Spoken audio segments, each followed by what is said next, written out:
If alpha beta not equal to 0 and F N is equal to में alpha की power n plus beta की power n, and ये आपको given है, ये इसके इक्वल है। हमें वैल्यू फाइंड आउट करनी है k की। जेई का क्वेश्चन है, आया हुआ क्वेश्चन है, ये बहुत इंपॉर्टेंट है। पहले जरा जो फाइंड आउट करना है इसके बारे में बात करते हैं। ये हमारे पास टर्म है 3 1 प्लस f1, हमें fn गिवन है, हमें fn गिवन है अल्फा की पावर n प्लस बीटा की पावर n। तो f1 मेरे पास क्या होगा, हम n की जगह 1 पुट कर देंगे, ये अल्फा प्लस बीटा होगा। यहाँ 1 प्लस f2 n की जगह 2 पुट कर देंगे, alpha square plus beta square आएगा। 1 प्लस f1, ये हमारे पास 1 प्लस अल्फा प्लस बीटा होगा, यहाँ 1 plus alpha square plus beta square होगा, और 1 plus alpha cube plus beta cube होगा। ये हमारे पास 1 plus alpha square plus beta square होगा, 1 plus alpha cube plus beta cube होगा, 1 प्लस अल्फा की पावर 4 प्लस बीटा की पावर 4 होगा। ये डिटर्मिनेंट इस डिटर्मिनेंट के इक्वल है। हमें वैल्यू फाइंड आउट करनी है k की। जब भी आप इतना बड़ा डिटर्मिनेंट देखें तो दिमाग में तुरंत स्ट्राइक करना चाहिए कहीं ये प्रोडक्ट ऑफ डिटर्मिनेंट तो नहीं हो रहा, क्योंकि प्रोडक्ट ऑफ डिटर्मिनेंट का आंसर जो है वो हमेशा बड़ा आएगा। तो हमें डिटर्मिनेंट को ब्रेक करना आना चाहिए। जनरली प्रोडक्ट इसी तरीके से यूज होगी। आपको ये कभी नहीं कहेगा कि 2 डिटर्मिनेंट की आपको प्रोडक्ट करके ये रिजल्ट निकालना, नहीं, आपको रिजल्ट दे रखा होगा, आपको उसको 2 डिटर्मिनेंट में रिवर्स उसको कन्वर्ट करना पड़ेगा हमेशा से। कैसे कन्वर्ट करेंगे? डिटर्मिनेंट की प्रोडक्ट के अंदर हमने पढ़ा कि डिटर्मिनेंट की प्रोडक्ट आप नॉर्मल मैट्रिक्स तरीके से भी कर सकते हो, रो की कॉलम से या रो की रो से भी कर सकते हो। क्योंकि डिटर्मिनेंट में अगर हम रो कॉलम को चेंज करते हैं तो डिटर्मिनेंट के ऊपर कोई फर्क नहीं पड़ता। तो हम मैट्रिक्स के तरीके से चलते हैं, रो की कॉलम से करते हैं। यहाँ हमारे पास है 3, बड़ी सिंपल सी बात है, हम लोग लेके चलेंगे। यहाँ हम 1 1 1 और यहाँ भी 1 1 1। ये जब तो थोड़ी सी प्रैक्टिस करोगे तो मैं आइडिया लग जाएगा, कोई दिक्कत नहीं है। 1 1 1 ऐड करने के बाद क्या बनेगा 3। यहाँ बन रहा है 1 अल्फा बीटा, मतलब 1 को मल्टीप्लाई कर, अब फर्स्ट रो सेकंड कॉलम की करना है तो 1 को मल्टीप्लाई करना पड़ेगा 1 से, इस 1 को मल्टीप्लाई करना पड़ेगा अल्फा से, इस 1 को मल्टीप्लाई करना पड़ेगा बीटा से। 1 अल्फा स्क्वायर बीटा स्क्वायर, 1 को मल्टीप्लाई करना पड़ेगा 1 से, यहाँ 1 को मल्टीप्लाई करना पड़ेगा अल्फा स्क्वायर से, और यहाँ 1 को मल्टीप्लाई करना पड़ेगा बीटा स्क्वायर से। ये डिटर्मिनेंट हमारा कंप्लीट हुआ। अभी आगे चेक करते हैं। अब ये सेकंड रो फर्स्ट कॉलम है, सेकंड रो फर्स्ट कॉलम में यहाँ 1 है, 1 अल्फा प्लस बीटा, तो मतलब यहाँ पे 1 होना चाहिए, ठीक है। 1 को 1 से किया, अब यहाँ अल्फा होना चाहिए, अल्फा को 1 से करेंगे और यहाँ बीटा होना चाहिए, तभी first row second row first column ये बनेगा 1 प्लस अल्फा प्लस बीटा। अब फर्स्ट आगे भी चेक करते हैं, first second row second column check करते हैं। 1 अल्फा स्क्वायर बीटा स्क्वायर, वही बन रहा है 1 अल्फा क्यूब बीटा क्यूब। अगर यहाँ बात करते हैं थर्ड रो फर्स्ट कॉलम, ये बनना चाहिए 1 alpha square beta square, 1 alpha square beta square, 1 alpha cube beta cube, ये हमारे पास आ गया, ठीक है। तो अब ये हमारे पास एक स्टैंडर्ड डिटर्मिनेंट है ए बी सी बी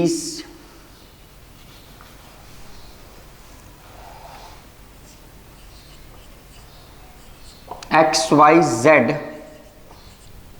ये हम लोग ऐसे लेके चलते हैं 1 1 1 X Y Z, X square Y square Z square. इसका आंसर हमारे पास क्या होता है 1 माइनस एक्स 1 माइनस वाई, और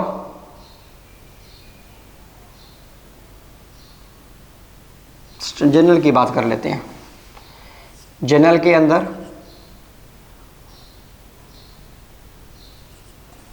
ए B C, A square B square C square 1 1 1। इस डिटर्मिनेंट की अगर हम लोग बात करें तो आंसर क्या होता है हमारे पास a minus B, B minus C, C minus ए।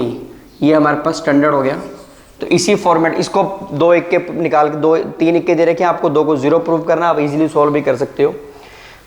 अगर उस मेथड से इसको करें तो यहाँ पे 1 1 1 हमारे पास है, ए की जगह हमारे पास एक 1 है, एक अल्फा एक बीटा, तो इसका आंसर क्या होना चाहिए 1 minus alpha, alpha minus beta और बीटा माइनस 1। इसका आंसर हमारे पास ये आना चाहिए। अब डायरेक्ट इसको याद रखेंगे, पूरा सॉल्व करने के नहीं देखेंगे, कर भी सकते हैं सॉल्व, तीन के हैं, आप 2 को 0 बनाना है, C2 minus C1 C3 minus C1 आराम से कर सकते हैं। यहाँ भी अगर हम बात करेंगे तो इसका answer 1 minus alpha, alpha minus beta और ये बीटा माइनस 1 बनेगा। ठीक है, तो ये हमारे पास 1 माइनस अल्फा का स्क्वायर हुआ, बीटा माइनस 1 का स्क्वायर हुआ और अल्फा माइनस 1 का स्क्वायर हुआ। पर हमारे आंसर में 1 माइनस बीटा का स्क्वायर है, अगर मैं यहाँ से नेगेटिव कॉमन निकालता हूँ तो स्क्वायर है तो वो उसको पॉजिटिव कर देगा। फाइनल आंसर 1 माइनस अल्फा का स्क्वायर, 1 माइनस बीटा का स्क्वायर और अल्फा माइनस बीटा का स्क्वायर हुआ, और बाहर यहाँ पे कितना है 1, तो k की वैल्यू फाइनली कितनी आएगी मेरे पास 1।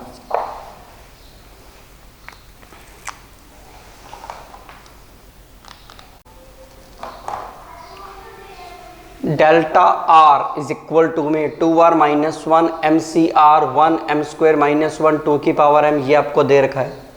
हमें वैल्यू निकालनी है summation r is equal to 0 to m delta r, हमें इसकी वैल्यू फाइंड आउट करनी है। तो एक बार इस प्रॉपर्टी को थोड़ा सा डिटेल में समझ लेते हैं। हमें समीशन फाइंड आउट करना है, तो r को मुझे पुट करना है 0 से लेके m तक। अगर मैं r को 0 पुट करता हूँ तो यहाँ हमारे पास बनेगा माइनस 1 MC0 और 1, ये हमारे पास सेम रहेगा क्योंकि मुझे r की वैल्यू पुट करनी है। ये मेरे पास साइन स्क्वायर m स्क्वायर हो गया, साइन स्क्वायर m हो गया, और ये साइन स्क्वायर m प्लस 1 हो गया प्लस के अंदर। ठीक है, यहाँ हम m को 1 पुट करेंगे, m को 1 पुट करेंगे तो यहाँ हमें कितना मिलेगा 1 MC1 और यहाँ पे 1 है, ये दोनों बिल्कुल सेम रहेंगे। प्लस में ऐसे ही हम लोग m को 2 पुट करेंगे। ठीक है, अब हमने डिटर्मिनेंट की प्रॉपर्टी पढ़ रखी है। अगर आपको याद हो कि अगर कोई डिटर्मिनेंट इस तरीके से हो x1 y1 z1 या x1 x2 x3, ऐसे कर लेते हैं, y1 y2 y3 z1 plus d1 z2 plus d2 और z3 प्लस d3, तो हम इसको 2 पार्ट्स में बांट सकते हैं। पहला डिटर्मिनेंट ये बनता है x1 x2 x3 y1 y2 y3, यहाँ पे आता है z1 z2 z3, और प्लस के अंदर दूसरा डिटर्मिनेंट आएगा जब यहाँ पे d1 d2 d3 आएगा, और ये दोनों सेम रहेंगे। ठीक है, मतलब अगर 2 कॉलम या 2 रो सेम हो तो हम डिटर्मिनेंट की 3rd रो को या 3rd कॉलम को ऐड कर सकते हैं। ये रिवर्स प्रॉपर्टी यहाँ लगाएंगे। अब ये वाले दोनों रोज हमारे पास सेम हैं तो हम इन सबको ऐड कर सकते हैं, या आप डायरेक्ट इस बात को ऐसे ध्यान रखेंगे, जब आप ऐड करेंगे -1 1 फिर आगे 3 ऐड करेंगे, ऐड करने का मतलब है कि मैं इस पे डायरेक्ट समीशन लगा सकता हूं। ठीक है,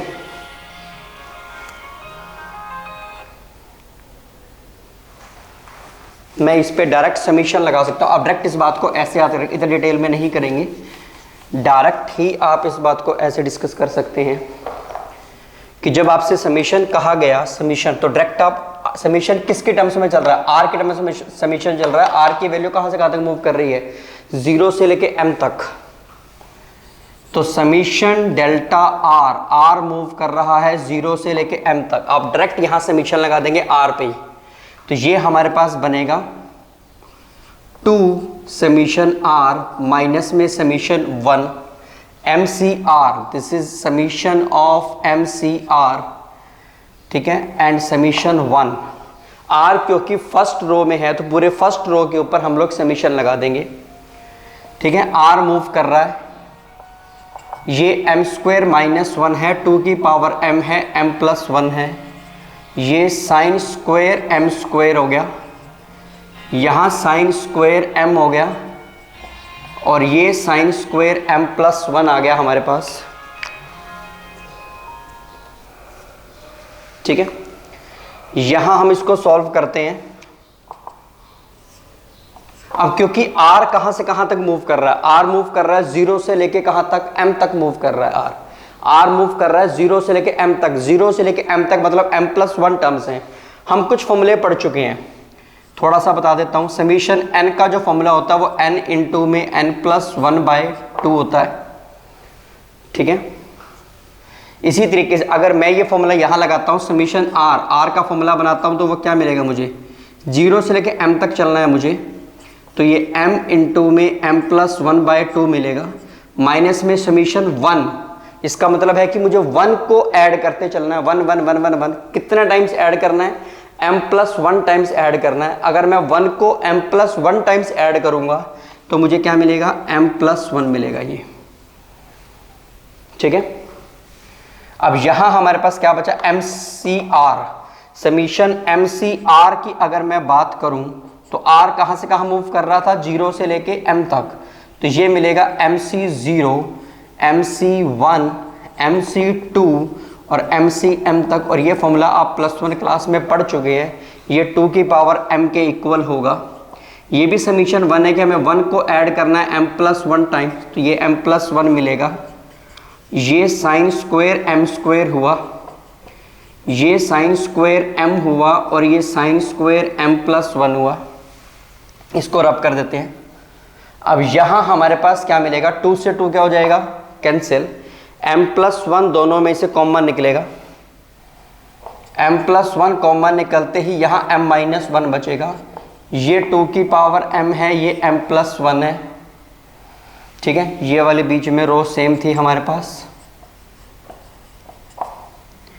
ये m² -1 हुआ, यहाँ 2 की पावर m है, ये m+1 है, ये साइन स्क्वायर m स्क्वायर है, यहाँ साइन स्क्वायर m है और ये साइन स्क्वायर m+1 है। ये m+1 इंटू m-1 क्या बनेगा, m² -1 बनेगा।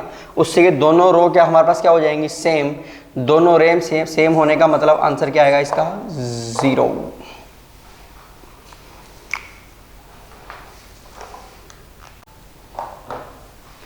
The value of the determinant a की पावर x प्लस a की पावर माइनस x का स्क्वायर, a की पावर x माइनस a की पावर माइनस x का स्क्वायर, इसकी वैल्यू आपको फाइंड आउट करनी है। ये आपके पास 4 ऑप्शंस हैं, तो इजी क्वेश्चन है। इसका पहले फॉर्मूला खोल देते हैं, a plus B whole square का a square plus b square plus 2ab, ab करेंगे तो a की पावर x a की पावर माइनस x कैंसिल हो जाएगा, हमारे पास 2 बचेगा। इसको सॉल्व करते हैं तो a square plus b square minus 2ab और ये हमारे पास है 1, यहाँ मिलेगा a square plus b square plus 2ab, b की पावर 2x, b की पावर माइनस 2x ऐसे आ जाएगा, c की पावर 2x, c की पावर माइनस 2x प्लस 2, ये इस तरीके से बनेगा। थोड़ा सा क्वेश्चन को छोटा कर लेते हैं, C2 को ऑपरेट करते हैं, C2 में से C1 को माइनस कर देते हैं। C2 में से C1 को माइनस करेंगे तो यहाँ हमारे पास a की पावर 2x, a की power minus 2x plus 2, b की पावर 2x, b की power minus 2x plus 2, c की पावर 2x, c की power minus 2x plus 2। C2 में से जब हम C1 को माइनस करेंगे ये दोनों टर्म्स कैंसिल हो जाएंगी, -2 वहाँ जाके बाद ये भी माइनस, मतलब -4 -4 -4 1 1 1 हो जाएगा। यहाँ से -4 कॉमन निकालेंगे, -4 कॉमन निकालते ये 1 1 1, ये 1 1 1, ये 2 कॉलम सेम, तो फाइनल आंसर इज 0।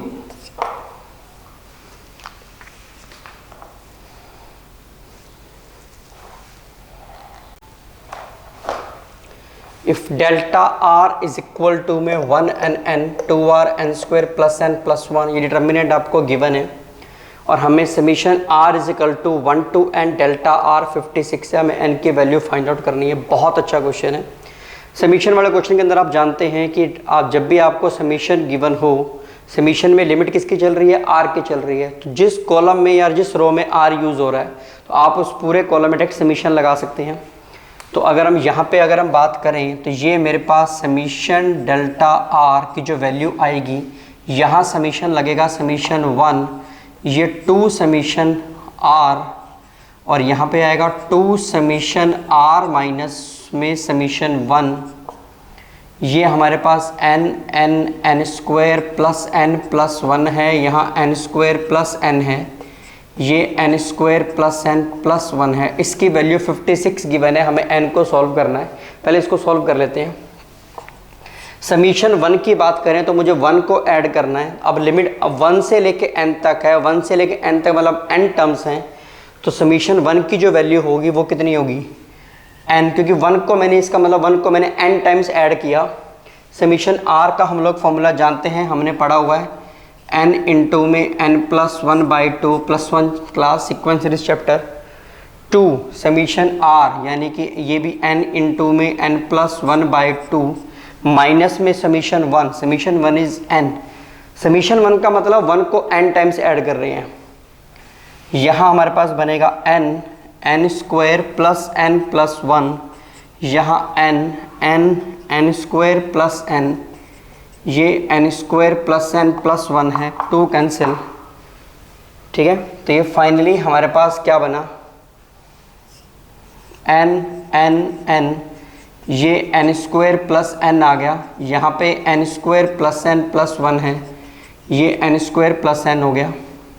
यहाँ से n कॉमन निकलेगा, क्या बचेगा n प्लस 1 या माइनस का 1, 1 से 1 कटेगा, फाइनली n स्क्वायर बचेगा।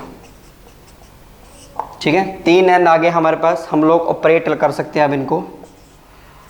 C2 में से C1 को माइनस करते हैं, C3 में से भी C1 को माइनस करते हैं, तो ये मेरे पास बचेगा n, यहाँ पे n स्क्वायर प्लस n है, यहाँ पे भी n स्क्वायर है, यहाँ क्या बचेगा 0, n square plus n minus करते हैं, यहाँ पे 1, यहाँ 0 0 0 और 1 बचेगा।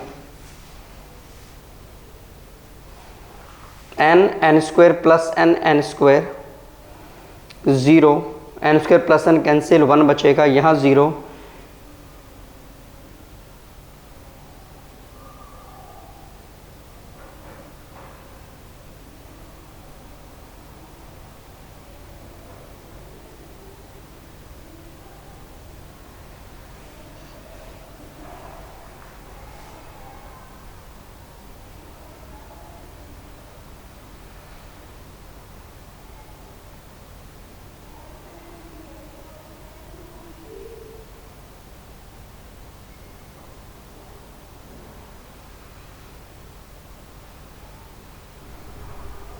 यहाँ मिस्टेक कर रहे हैं, यहाँ n square plus n plus 1 है, जब यहाँ n स्क्वायर माइनस करेंगे तो n प्लस 1 बचेगा यहाँ पे।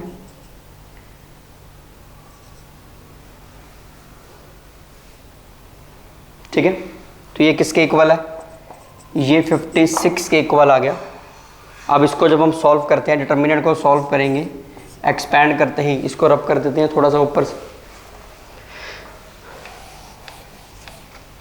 जब डिटर्मिनेंट को एक्सपैंड करेंगे तो n इंटू में n plus 1 minus 0 is equal to 56, मतलब n square minus n is equal to 56, n square plus n minus 56 is equal to 0, n plus 8 n minus 7 is equal to 0, n की value कितनी आएगी 7, ये हमारा answer होगा।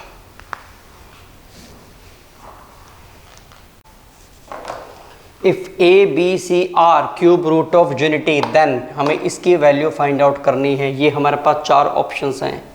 Cube root of unity हम जानते हैं 1 ओमेगा ओमेगा स्क्वायर होता है, ए 1 हो गया, बी ओमेगा हो गया, सी ओमेगा स्क्वायर हो गया। ये 2 प्रॉपर्टीज़ हम लोग जानते हैं। ठीक है, इतनी बातें कहीं ना कहीं यूज़ हो सकती हैं बातें। चलो इसको सॉल्व करने की कोशिश करते हैं। ये हमारे पास डिटर्मिनेंट है, इस थर्ड कॉलम में हमारे पास डबल टर्म है, हम चाहें तो इसको 2 डिटर्मिनेंट में तोड़ सकते हैं। ये डिटर्मिनेंट ऐसे टूटेगा, ए की पावर a ऐसे, e की power 2a 2b 2c, e की power 3a 3b 3c, minus, बीच में माइनस है, a b c 2a। ठीक है, यहां से e की पावर a को कॉमन निकाल लेते हैं। e की पावर a अगर हम लोग यहां से कॉमन निकालेंगे तो क्या मिलेगा, 1 e की पावर a, e की पावर a 2a, e की पावर b भी कॉमन निकालते हैं यहाँ से e की पावर c, तो बाहर मेरे पास e की पावर a, e की पावर b, e की पावर c आ जाएगा। यहाँ 1 e की पावर a, e की पावर 2b, ये ऐसे लिखा जाएगा।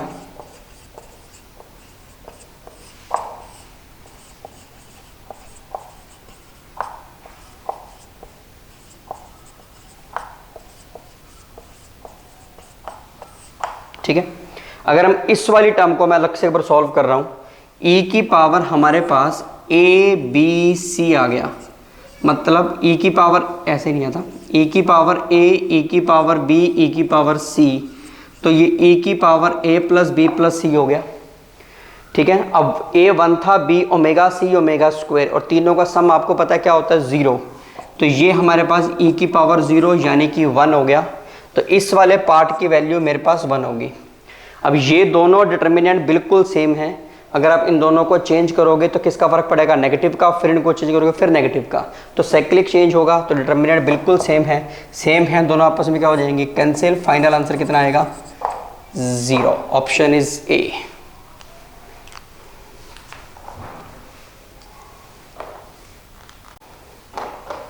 If a1, a2, a3 ये टर्म्स AP की टर्म्स हैं, देन द वैल्यू ऑफ इस डिटर्मिनेंट की आपको वैल्यू फाइंड आउट करनी है, और ये आपके पास 4 ऑप्शंस हैं। चलो सिंप्लीफाई करते हैं। अगर ये AP की टर्म्स हैं तो मैं a1 को a मान सकता हूँ, a2 को मैं a प्लस d मान सकता हूँ, a3 को मैं a प्लस 2d, इसी तरीके से हम लोग चल सकते हैं। अब हमें डिटर्मिनेंट ये वाला सॉल्व करना है। a1 की जगह हम a रखेंगे, a2 की जगह a प्लस डी 1, यहाँ a प्लस डी आएगा, ये a प्लस 2d आएगा, ये a प्लस 2d, यहाँ a प्लस 3d, और ये 1 आ गया। थोड़ा सा सॉल्व करते हैं, 3 इक्के दे रखे हैं, 2 को 0 बना लेते हैं, ऑपरेट करते हैं किसको,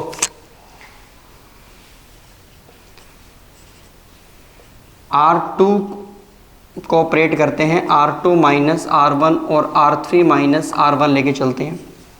यहाँ a प्लस डी और 1, R2 में से R1 को माइनस करेंगे, यहाँ क्या मिलेगा, d, यहाँ d और 0, R3 में से माइनस करेंगे 2d और यहाँ 2d और ये 0, यहाँ से 2 क्या निकलेगा, कॉमन, 2 कॉमन निकलते ही a plus D 1, d 0, 2 common निकलते ही यहाँ पे भी डी 0, 2 रो क्या होगी, सेम, 2 रो सेम होते ही आंसर हमारे पास क्या आएगा, 0।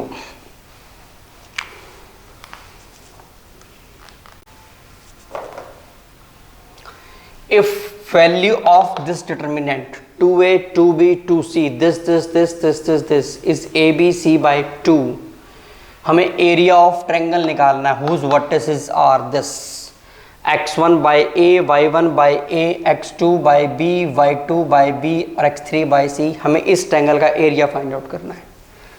चलो इसको बाद में देखते हैं, पहले हमें एरिया फाइंड आउट करना है। ये हमारे पास 4 ऑप्शंस हैं, A B C by 4, A B C by 8, 1/4, 5 option है सॉरी।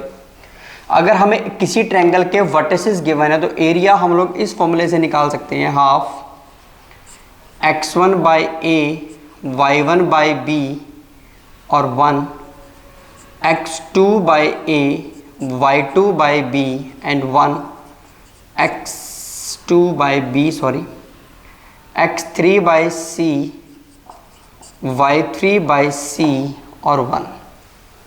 यहाँ से हम इसका एरिया फाइंड आउट, ये इसका एरिया का फॉर्मूला बनता है। थोड़ा सा अगर हम यहाँ से कंपेयर करें, हम एक काम करते हैं, हम इसको a से मल्टीप्लाई कर देते हैं, इसको b से मल्टीप्लाई कर देते हैं, इसको c से मल्टीप्लाई कर देते हैं। तो अगर हम a b c से मल्टीप्लाई करते हैं तो हमें a b c से डिवाइड भी करना पड़ेगा। ये x1 y1 a आ गया, यहाँ x2 y2 b आ गया, ये x3 y3 c आ गया, और ये किसके इक्वल है, एरिया जो हमें चाहिए। अब हमें दे क्या रखा था, हमें ये डिटर्मिनेंट दे रखा था इसके इक्वल। हमें काम करते हैं, इस डिटर्मिनेंट में से यहाँ से इस कॉलम में से 2 कॉमन निकालते हैं, a b c x1 x2 x3 y1 y2 y3 this is equal to A B C by 2 के इक्वल गिवन है आपको। अब ये ए बी सी बाई 4 हो जाएगा, 2 को हम लोग यहाँ ले जाते हैं, ठीक है। ये दोनों डिटर्मिनेंट आपके पास सेम है, ठीक है। अगर आप इन दोनों को चेंज करेंगे किसका फर्क पड़ेगा, नेगेटिव का फर्क पड़ेगा, फिर इन दोनों को फिर चेंज करेंगे फिर नेगेटिव का फर्क पड़ेगा तो पॉजिटिव हो जाएगा। मतलब ये डिटर्मिनेंट और ये डिटर्मिनेंट दोनों आपस में सेम है, तो फाइनली इसकी वैल्यू मैं ये पुट कर सकता हूँ। तो मेरे पास जो एरिया है वो किसके इक्वल आएगा, 1/2 ABC, और इसकी वैल्यू कितनी आई है, ABC/4। Answer is 1/8 means D.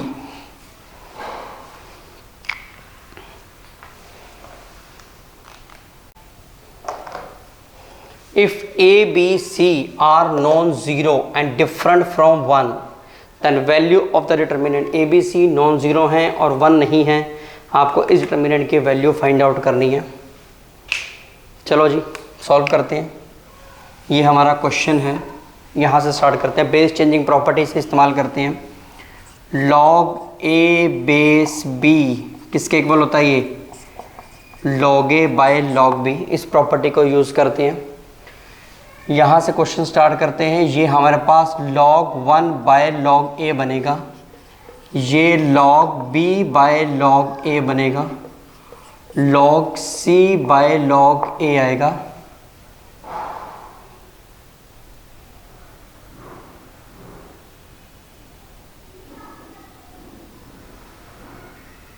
Second column state 2 यहाँ थोड़ी सी गड़बड़ लग रही है, एक सेकंड चेक करते हैं।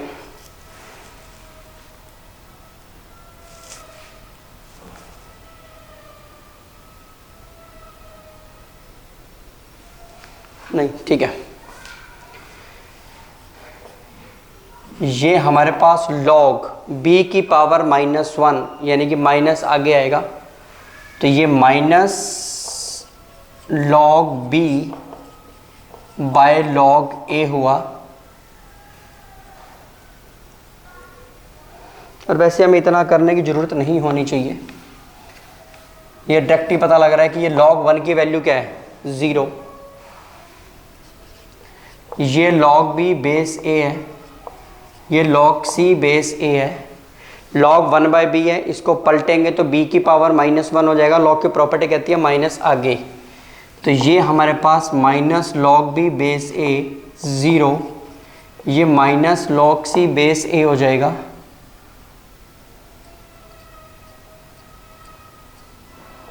ये minus log c base a, यहाँ log c बेस a और ये 0। ध्यान से देखें तो ये स्क्यू सिमेट्रिक मैट्रिक्स का डिटर्मिनेंट है, क्योंकि डायगोनल पे 0 और ऊपर नीचे नेगेटिव का फर्क पड़ रहा है, तो स्क्यू सिमेट्रिक मैट्रिक्स का डिटर्मिनेंट आपके पास of third order odd order हमेशा क्या होता है, 0। तो फाइनल आंसर 0 आ जाएगा आपके पास।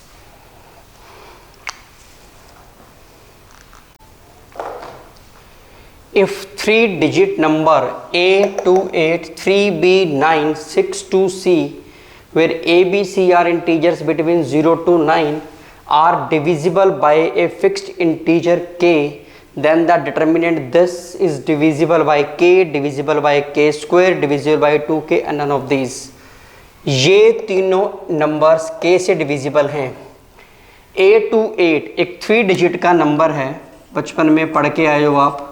इस A28 3 डिजिट का नंबर को मैं क्या लिख सकता हूँ, 100A प्लस 20 प्लस 8, ठीक है। पर क्योंकि ये किससे डिविजिबल है, ये k से डिविजिबल है, तो मैं इसको m टाइम्स ऑफ k लिख सकता हूँ, ठीक है। सिमिलरली 3B9 हम इसे 300 प्लस में 10B प्लस 9 लिख सकते हैं, और ये भी k से डिविजिबल है, तो हम इसको nk लिख सकते हैं। 62C ये हमारे पास 600 प्लस 20 प्लस c बनेगा, इसको हम लोग p टाइम्स ऑफ k लिख सकते हैं। अब हमें वैल्यू चाहिए इस डिटर्मिनेंट की, a 3 6 8 9 c 2 b 2। तो बड़ी सिंपल सी बात है, इन बातों का यूज़ करेंगे। हमें 100A बनाना पड़ेगा। 100A का मतलब है कि हम इसको 100 से मल्टीप्लाई करेंगे। हम ऑपरेट, पहले हम इसको 100 से मल्टीप्लाई कर रहे हैं। R1 को हम लोग मल्टीप्लाई कर रहे हैं किससे? 100 से। जब R1 को 100 से मल्टीप्लाई करेंगे तो ये ऐसे बन जाएगा 1/100, 100A प्लस 300 प्लस 600, यहाँ 8 9C 2B2। ठीक है, अब इस पे ऑपरेट करेंगे। R1 में R2 को 10 से मल्टीप्लाई करके ऐड करेंगे, प्लस में R3 करेंगे। R3 को 10 से मल्टीप्लाई करके ऐड करेंगे, प्लस में R2 करेंगे। ये हमें आइडिया यहाँ से मिला। इस 100A था, हमें 20 चाहिए था, तो हमने इसको 10 से मल्टीप्लाई करके ऐड किया, प्लस में 8 था तो हमने R2 को डायरेक्ट ऐड किया। तो ये हमारे पास बना 1/100। यहाँ कितना आ गया? 100A प्लस 20 प्लस 8, ये हमारे पास आ गया 300 plus 10B plus 9, 300 plus 20 plus C। ये दोनों रो हमारी सेम की सेम चलेंगी एज इट इज़। अब ये किसके इक्वल था? M के। तो फाइनल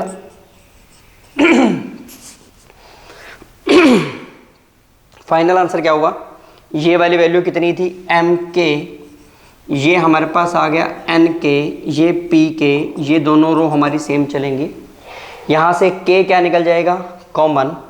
K कॉमन निकलते ही ये नंबर किससे डिविजिबल हो जाएगा? K से डिविजिबल हो जाएगा। तो option is A, this number is divisible by K।